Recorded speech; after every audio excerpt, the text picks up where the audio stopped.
Y en nuestro programa Aquí y Ahora de hoy tenemos a una invitada especial que va a hablarnos de algo que muchos de los que estén viendo este programa ahora se van a sentir reflejados y se van a sentir incluidos. Vamos a hablar del interior del país y el TEA. Tenemos a María del Carmen Edman, una mamá y una familia muy comprometida con esta temática y específicamente con el trabajo en el interior de nuestro país. María del Carmen, un gusto tenerte acá. ¿Qué tal? Gracias, buen día, gracias por la invitación. Es un placer. Antes de empezar con las preguntas, quiero que cuentes un poco a las personas que te están viendo ahora qué es Instituto Gironsi, quién es María del Carmen y quién es esta familia tan especial que trabaja sobre esta temática. Instituto Gironsi nace como una idea que pretendía ayudar a chicos con dificultades mucho antes de que la palabra autismo o Asperger llegue a nuestra vida familiar. En realidad lo que hacía era una especie de apoyo escolar, pero destinado a chicos con dificultades en Bahía Blanca, así que teníamos psicopedagogas y psicólogos y demás trabajando en esa tarea. Se llamaba Profesora Gloria Díaz de Gironsi, que era el nombre de mi suegra, a la que admiraba muchísimo. Voy a hacer un chiste, mujer post-mortem diagnosticada por María del Carmen Gironsi como Asperger también. Entonces cuando llegué a esa casa, no la conocí, me enamoré de todo lo que había ahí, digamos, producto de lo que ella había hecho. Admiraba mucho lo que había logrado, su obra, digamos, como docente, y por eso lo llamamos así. Y cuando comienzo a llevar capacitaciones a Bahía, porque mi intención era capacitar profesionales en Bahía que trabajaran con mis hijos, lo hicimos desde Instituto Gironsi, no desde Asperger Bahía, que en ese momento había formado, digamos, ese grupo de padres. ¿Por qué comenzamos con capacitaciones? Porque hacía unos años había llegado la palabra Asperger a nuestra familia con el diagnóstico de Daniel, mi único hijo varón, tercero. No era tan popular el doctor Google como ahora, así que uno compraba libros y comenzaba recién a entrar a internet. Y fuimos descubriendo un montón de cuestiones que tenía en común Daniel con su papá, con la mamá con mi suegra, etc. Y fui pensando que todo lo demás que tenían mis hijas, que en teoría tenían otras cuestiones, porque todos tenían diagnósticos, todos diagnósticos erróneos, antiguos, son adultos mis hijos, que tenía que haber un hilo en común entre todos, porque no podía ser que tuvieran cada uno algo tan diferente. Y bueno, no encontraba respuesta, no encontraba ni dónde leer, ni gente que me pudiera ilustrar al respecto. Así que escribiendo a Asperger, a la Asociación Asperger Argentina, que me decían que por ahí en mujeres no había mucho material de dónde leer, justamente había una posibilidad de hacer un diagnóstico gratuito a través del licenciado Gribel, que en ese momento estaba en la asociación, que es un psicólogo, y luego pasar a la doctora Ratazzi, y así fue que llegamos al camino del diagnóstico de mi hija, Fiorella, que en ese momento tenía otro diagnóstico, en la adolescencia de ella, a los 16. Nosotros ya nos habíamos cambiado de Chubut a Bahía en función de no viajar más, porque el diagnóstico de Daniel había llegado acá en Bahía, acá en Buenos Aires, y la idea era que se atendieran en Bahía. Entonces llegamos con la idea de que todo sucediera en Bahía. Bueno, fue un error porque llegamos al diagnóstico bastante tardío de Fiorella justamente y a un estado que pudo haberse evitado, justamente porque los profesionales no estaban, digamos, viendo lo que había que ver. Entonces decidí llevar profesionales porteños, digamos, a Bahía, a capacitar gente para que trabajara con los míos y con los demás. En paralelo armamos un grupo de padres que se llamaba Asperger Bahía Blanca, con la idea de hacer difusión y trabajar en concientización. El hecho de hacer difusión hizo que empezara a llover gente que necesitaba respuesta, diagnóstico, etc. Entonces comenzamos a armar un pequeño grupito de profesionales que diera esa respuesta, digamos, siempre apoyados y respaldados, digamos, por la ayuda de la doctora Ratazzi y de Gribel. Y bueno, fue increciendo. Después ya venía gente de otras ciudades cercanas, como Punta Alta, Oruro, otros cercanos, de no más de 100 kilómetros, venían las reuniones, entonces íbamos allá a dar charlas. Y así, bueno, no sé, ahora estamos andando por 14, 15 provincias, pero siempre en función del llamado de algún padre, familia o grupo o algo que tenga que ver con padres, digamos. ¿Y cómo llegó el autismo a nuestra vida? Bueno, hace 10 años fue el diagnóstico de Daniel. Hasta ahí teníamos 3 diagnósticos o 4 diagnósticos diferentes de nuestros hijos, todos seguiditos. Hoy tienen de 20 a 24, pero en la infancia, la primera infancia, comenzó con Daniel, que tuvo una encefalitis al año y medio, y a partir de ahí quedó con lo que supuestamente era epilepsia temporal. Y por eso en teoría no hablaba, y por eso en teoría no caminaba bien, y por eso en teoría todo lo que le pasaba tenía que ver con eso. Y así llegamos hasta los 11 años, donde volví a una epileptóloga en el Fleni pensando que Daniel estaba teniendo ausencias o algo así, porque se quedaba tildado, colgado, bueno, lo que sabemos. Y bueno, y ahí fue que llegamos al diagnóstico de Asperger. Fiorella, que es la que le sigue, cuando vivíamos en Chubut, yo venía a Buenos Aires con Daniel un mes. Vivía un mes en Buenos Aires, un mes en Chubut. Así estuvimos 2 años por su tratamiento, el de epilepsia temporal, supuestamente. Entonces, en ese tiempo, Fiorella empieza con lo que hoy sé yo que es un descontrol sensorial, pero que en ese momento no sabíamos.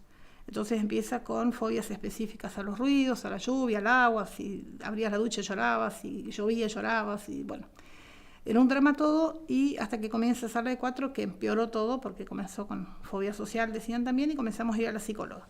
Cuando cumple 6, justamente el día de su cumpleaños, el 6, estábamos en lo que era el Hospital Francés, antes acá, viendo a la neuróloga de Daniel para ver qué pasaba con Fiorella, que la destina a psiquiatría infantil, y termina con el diagnóstico de depresión, fobia social, ansiedad generalizada y otras hierbas. Y le dan medicación para la depresión y para eso, lo cual fue como la gotita mágica, porque sus síntomas se calmaron. Y así sobrevivió Fiorella hasta que llegó a los 14, 15, que empezamos con la adolescencia y empezamos de nuevo con los problemas, y es cuando llegamos realmente al diagnóstico certero, digamos, real. ¿Para qué sirvió el diagnóstico certero? Para saber hacia dónde ir, qué hacer que Fiorella se conozca, tenga un mapa de sí, pueda saber qué tolera y qué no, qué hacer y qué no, y cómo prever o prevenir, digamos, determinados desencadenantes. Y a partir de ahí, bueno, estuvo medicada un año y medio más o menos, y desde entonces hasta el día de hoy no, tiene una vida estándar, con sus dificultades, sus problemas, sus cuestiones, pero hace una vida normal.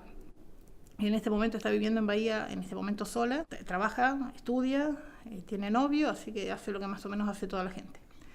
En ese mismo interín estaba Marisol, que es la menor, tenía un año y piquito menos que Daniel, que también tenía, supuestamente tenía trastorno del lenguaje. En realidad no tenía trastorno del lenguaje, pero ese era el diagnóstico que tenía, y mucha timidez y un coeficiente intelectual bajo, ese es el diagnóstico que teníamos en ese momento. Y Marisol tenía unos 13 años más o menos, 13 o 14, cuando conozco a Alexia, le planteo esto, y bueno, llegamos con el cierre de Marisol también. Que después uno descubre que no tenía trastorno del lenguaje, que no tenía, o sea, nada de lo que supuestamente tenía. La lección que saqué de todo esto es que la información era la clave, y que había que llevar información a la gente, información certera, porque mis hijos toda su vida habían estado medicados, habían estado tratados, todos tenían su psicólogo, su psicopedagoga, su psiquiatra, y no llegábamos a buen puerto porque faltaba información, a los profesionales que los trataban, a las escuelas que los trataban, a nosotros como padres que también hacíamos todo mal. Yo recuerdo que lo de Fiorella, como Fiorella lloraba por las hamacas, la llevaba todos los días a la plaza, a hamacarla. Y así sucesivamente un montón de errores que uno comete por ignorancia. Así que la clave para mí es llevar información a todos los sectores, a los profesionales las que corresponde, con profesionales, a los padres las que necesitan, también con un empoderamiento responsable de los padres, porque a veces también uno habla de empoderar a los padres y los padres por ahí confunden el rol y terminan manipulando la medicación o haciendo cosas porque supone que, bueno, esto de tenemos la obligación de formarnos bien si queremos intervenir como parte del equipo que atiende a nuestros hijos, digamos. Y bueno, y a los docentes, porque los docentes son como los grandes detectores de la problemática de los chicos. En realidad suele saberse más por los docentes, o sea, los padres reciben más información de los docentes que de los profesionales a veces. Para mí personalmente como mamá también de un niño con TEA, escucharte es un ejemplo. Realmente me contás y nos contás que tenés 3 hijos que tuvieron sus desafíos, que hoy ya son grandes, que hoy transitan la vida excelentemente bien. no te quedaste ahí, o sea, deambulás por todo el interior del país dando y llevando información. Eso es algo maravilloso. La verdad es, te digo, como madre, te admiro un montón, sinceramente. Bueno, quiero decírtelo. Pero quiero que nos cuentes ahora que estás caminando la calle y viendo la situación en el interior de nuestro país. Contanos un poco qué se vive en el interior del país con respecto a esto. Bueno, el interior es vasto, o sea, realmente la República es grande cuando se anda por tierra, digo yo. No es lo mismo hablar del sur, de la provincia de Río Negro, que hablar de Santiago del Estero. Yo además suelo no ir a las ciudades grandes. Eventualmente uno va a llevar un evento X a una ciudad grande, a una capital, pero generalmente estoy en el interior de cada interior, o sea, en el interior de Corrientes, en el interior de Salta, en el interior de Córdoba. Así que se puede ver bastante la diferencia que hay entre cuando se está en la ciudad capital o en un lugar donde hay avión, que donde no, por ejemplo. Respecto de la gente, ¿no? De la posibilidad de las personas que ahí viven. ¿Y qué es lo que falta mucho? Se trabaja mucho, los grupos de padres trabajan mucho en toma de conciencia, en difusión y bla, bla, bla, y está muy bien porque es necesario, pero no suficiente, porque esto de volverse viejo, uno ve que pasan 7, 8 años y los chicos están igual, o no igual, sino peor, o sea, todo está igual y seguimos juntándonos en la plaza. Entonces mi mensaje siempre es a los padres, bueno, no es suficiente, está genial, pero hagamos otra cosa, hagan otra cosa que sea realmente aplicable al bienestar de los chicos, que haga algo porque si no el chico que tenía 8 hoy ya tiene 15 y no está como cuando tenía 8, está peor que cuando tenía 8. Las faltas que uno ve son, primero, esta falta de ganas de tomar la posta en las familias, pero no los acuso, o sea, esto no va como una acusación, sino como desde el lugar de la comprensión del agotamiento que lleva al estar a veces bregando solo, sin soluciones, todo es difícil, todo es complicado. Entonces, casi los grupos, en vez de ser promotores de algo que les resuelva la vida, terminan siendo casi como un grupo de autoayuda, donde nos juntamos, tomamos mate, hablamos de nuestros bemoles, hablamos, nos quejamos y seguimos, ¿no? Entonces yo trato de llevar esta idea de que por qué no nos sentamos, tomamos mate, lloramos un rato y después nos ponemos a hacer algo para no seguir llorando mañana o que no sigan llorando los que siguen.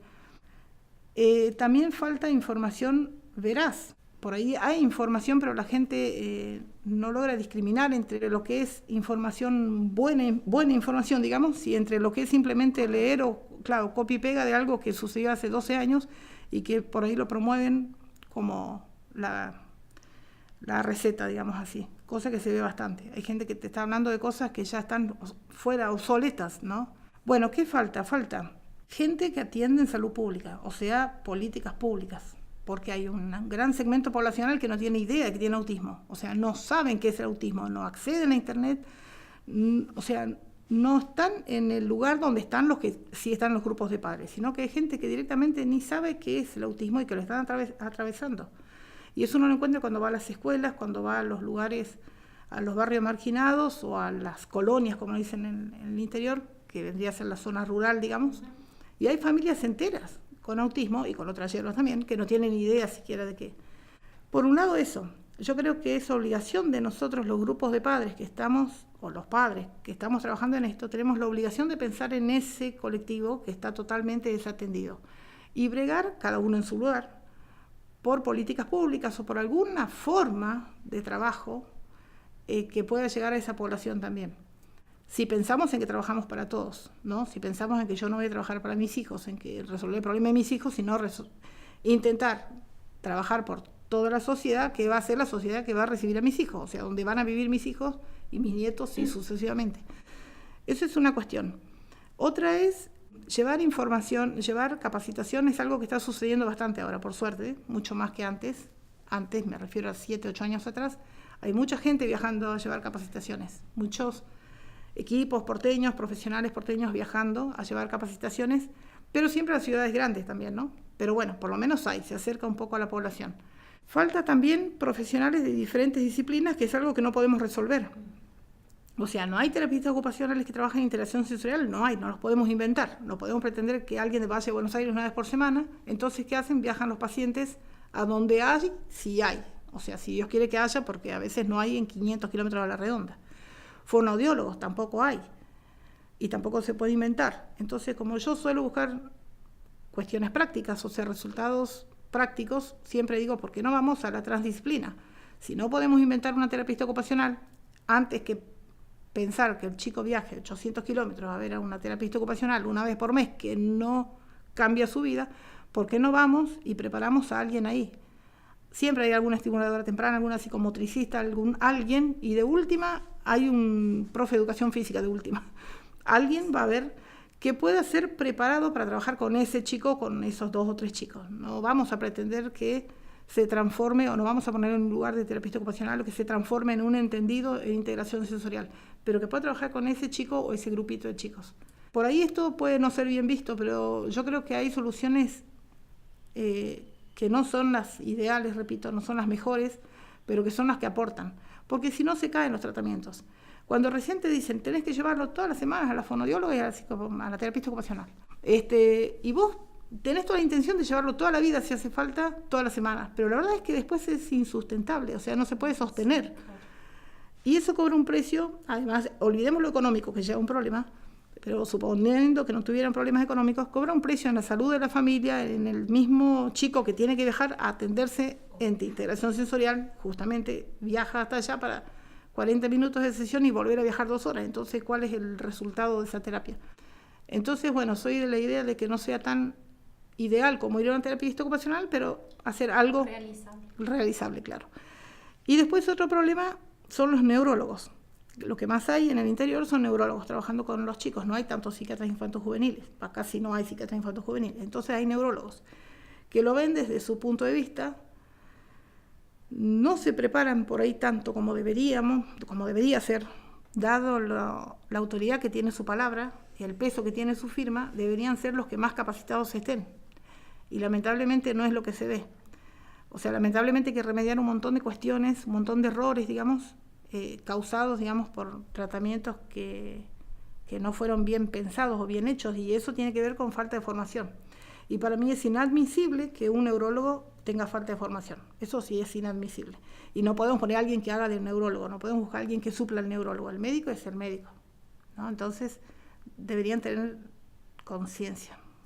Otro segmento de la población que tiene un peso importantísimo, son los pediatras, y que son justamente a veces los que atrasan diagnósticos, así que también creo que deberían tener conciencia del peso que tiene su palabra ante la familia, porque muchas veces la familia, buscando respuestas, encuentra señales, o encuentra a alguien que le dice, o va a una charla, o va a una capacitación, o mira un video, después va al pediatra y el pediatra retrasa ese diagnóstico. Así que también otra gran lucha son los pediatras, porque son los grandes ausentes. Y pediatras sí que hay en todos los pueblos del país. O sea, no hay un lugar donde no haya un pediatra. Así que creo que los grandes responsables deberían ser los pediatras. Porque previo al neurólogo, vamos al pediatra. O sea, no vamos al neurólogo con el chiquitito de 1 año. Así que creo que debería ser un llamado a la atención importante para los pediatras.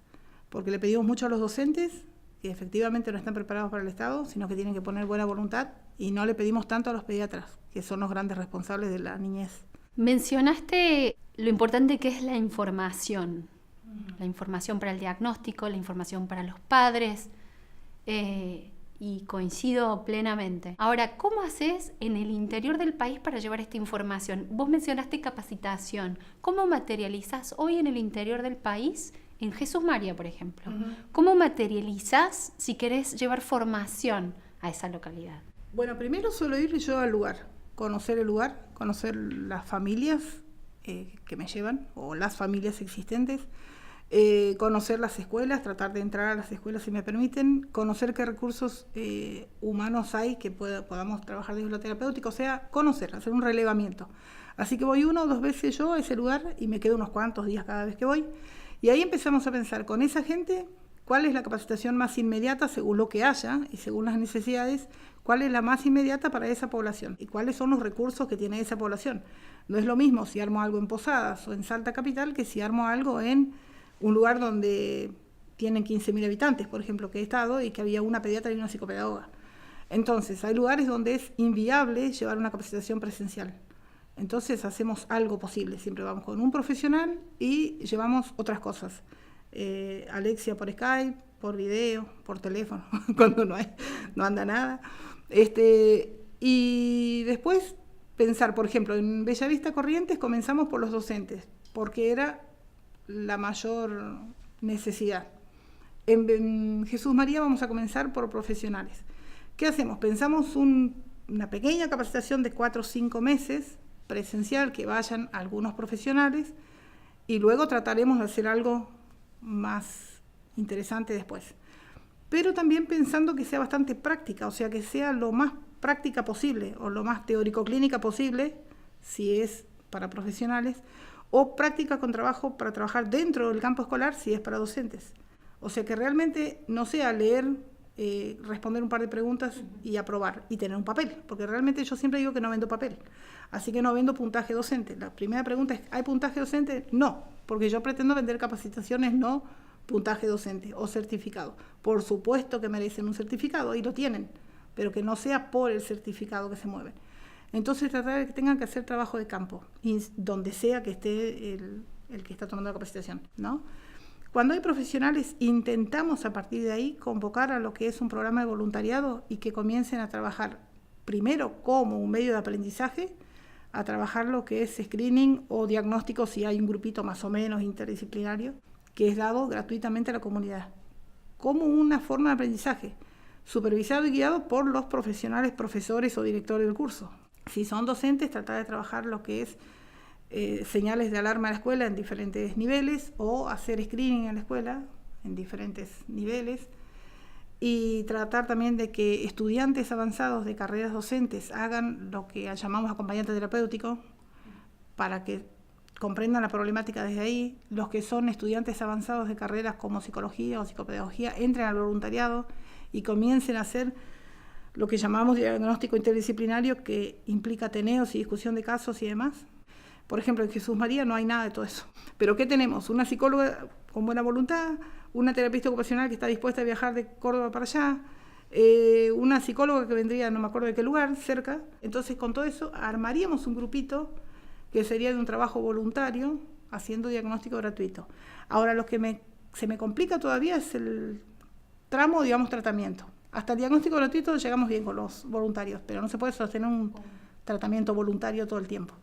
Así que ahí estamos pensando qué hacer. Pero ahora pensamos ya una posibilidad, vamos a ver si resulta. Vamos a ver. Que es intentar llevar un servicio al lugar con ese grupo que ya supuestamente viene preparado de antes. Ese servicio son profesionales nuestros que van una vez por mes cada disciplina. Ellos van y evalúan en presencia del equipo local, evalúan, hacen un ateneo luego con el equipo local, arman los planes de trabajo con el equipo local, arman todo eso con el equipo local, y luego se queda trabajando el equipo local un mes. Y viene otro profesional, hace la supervisión de ese trabajo con los pacientes, o sea, implica ver a los pacientes, ver a las familias, o sea, conocer todas las patas. La que se reúne con la familia soy yo. Y los profesionales ven al paciente y trabajan con los profesionales locales. Bueno, vamos a ver si sale. En tu experiencia, ¿cuánto involucramiento hay desde el sector público en el interior? Primero quiero decir que cuando hablo de políticas públicas, hablo de políticas públicas ampliamente, no de colores partidarios, ni yo me siento con el funcionario de desarrollo social o de salud o el intendente o quien sea sin saber qué color político tiene, no me interesa. O sea, voy por el rol que estoy ocupando en la sociedad. Y bueno, y trabajo bastante por que se generen políticas públicas de acción. Y lo que vengo descubriendo, lamentablemente, es que uno está mucho para la foto. Entonces, dejo de confiar en la palabra de los funcionarios en general. Hago lo que hay que hacer para las fotos, las ordenanzas se promulgan, digamos, las leyes provinciales se promulgan, pero después la verdad es que la gente no recibe el producto de ese esfuerzo. Así que no pongo mi confianza o sea, colaboro con las políticas públicas, pero no pongo mi confianza en las políticas públicas. O sea, he sido bastante decepcionada en diferentes lugares, con diferentes colores políticos y diferentes regiones del país. O sea, que no es un problema con alguien en particular o con un color político en particular, en que las cosas no se hacen. Y me he visto envuelta en promesas que no se cumplen. Es decir, nos sacamos la foto, se promete que vamos a hacer tal cosa y la tal cosa no se hace, y después yo tengo que responder cómo, dónde y por qué no se hizo. Pongo más energía, digamos, en conquistar la voluntad de la gente que tiene ganas. O sea, creo que es más eficaz que la gente que tiene ganas se involucre que no confiar en los organismos públicos, digamos. Que no quiere decir que tienen que estar ausentes, en realidad deben estar presentes, pero particularmente me di cuenta de que no quiero gastar energía en eso, que lo hagan otros, y prefiero poner mi energía en juntarme con gente que realmente tiene ganas de hacer y que hace el mayor esfuerzo y que las cosas salen súper. O sea, los buenos resultados los he visto a partir de gente moviéndose con voluntad y no a partir de políticas públicas. Igual, confiemos que este programa sirva, invitamos a aquellos responsables políticos que vean este programa a que se sumen a generar un cambio, a comprometerse y convertir en realidad muchas necesidades que tienen que ver con su comunidad y que bueno, que a partir quizás de tu testimonio despierten ganas de tomar una acción realmente de fondo, ¿no? Contanos de qué se trata el proyecto Utopia. Fue pensado como un programa, al final terminó siendo una ONG porque tanto me dijeron que hicieron una ONG, pero en realidad es un programa, o sea, lo pensé y lo diseñé como un programa de voluntariado, que tiene como varios cuerpos o varios departamentos. Uno se dedica a difusión y concientización, que puede ser cualquier persona, pero que tratamos de que sean estudiantes de alguna cuestión, para que todos más o menos, todos los segmentos de la población tengan conocimiento. Después está el departamento de diagnóstico, que está pensado para profesionales nobles que están a la espera de su título o que recién comienzan, bueno, profesionales de distintas disciplinas que atañen al diagnóstico, ¿no? a esta problemática. Y después está el de adultos, que está recién queriendo comenzar ahora. O sea, era como un trabajo que estaba pensado para ser puesto en acción al 100% en unos 6-7 años. Así que vamos bien. Bueno, la idea es tratar de capacitar, como nosotros somos un centro de capacitación, Instituto Girón sí es un centro de capacitación básicamente, aunque tenga 2 lugares de atención, capacita gratuitamente, entrega la certificación gratuitamente y el aprendizaje es teórico práctico. Entonces las personas tienen que hacer la parte de trabajo de campo. Si son profesionales van a hacer diagnóstico gratuito y si no van a ir a hacer charlas, en fin, difusión. Y reciben el certificado y ahí se terminó la relación, digamos, ¿no? Con el voluntariado. Pero la verdad es que después la mayoría queda trabajando en alguna cosa, o sea, queda el compromiso. Y ahora, bueno, la idea es trabajar también esto de la promoción del desarrollo de talentos y habilidades de los chicos, de los adultos sería, de los jóvenes adultos, para que puedan hacer a veces de sus intereses o de sus habilidades hacer un microemprendimiento o algo, trabajar de algo. Yo estoy absolutamente en contra de esto, me va a generar unas antipatías, pero bueno, estoy en contra de los talleres protegidos y de los lugares donde encerramos a 10 chicos y todos hacen lo mismo. Ahora todos pintan, después todos vamos a música, después creo que hay que promover, digamos, que cada uno pueda desarrollarse a sí mismo y compartir espacios comunes, sí, compartir espacios comunes, pero no estar alienados por una tarea, digamos. Las personas dentro del espectro por ahí tienen algunas cualidades específicas que podrían ser explotadas para su desarrollo laboral el día de mañana y que quedan totalmente opacadas por la tarea por ahí alienante de hacer determinadas cosas que por ahí no les interesa, afecta su autoestima, afecta su ánimo también, van de mala gana. O sea, yo he visto jóvenes llorar porque no querían ir a hacer tal cosa y la mamá lo llevaba porque creía que era lo mejor. Está en esto también de no respetar la palabra de los chicos, o sea, no escuchar qué quieren los chicos. Hablo de los grandes ya, pero también pasa con los chicos.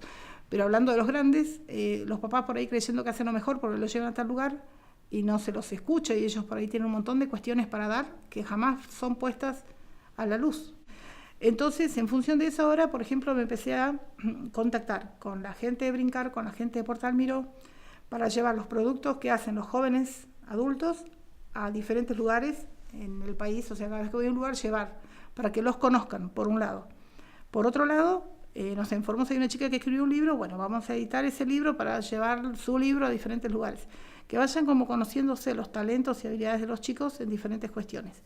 ¿Esto qué va a hacer? Que cuando voy a llevar capacitaciones a docentes pueda demostrarle a los docentes que sí los chicos pueden hacer determinadas cosas. Para ir redondeando este encuentro, pensemos que hay muchas familias que nos están mirando ahora, muchas familias en el interior del país que quizás hasta este momento se sentían solos, esto que vemos que pasa mucho, ¿qué mensaje le darías a este papá, a esta mamá, o a este docente, o a este profesional que está en el interior del país y que presencia esta realidad en su lugar y de repente te está escuchando a vos con toda esta misión? Porque lo tuyo es un apostolado, es una misión, ¿no?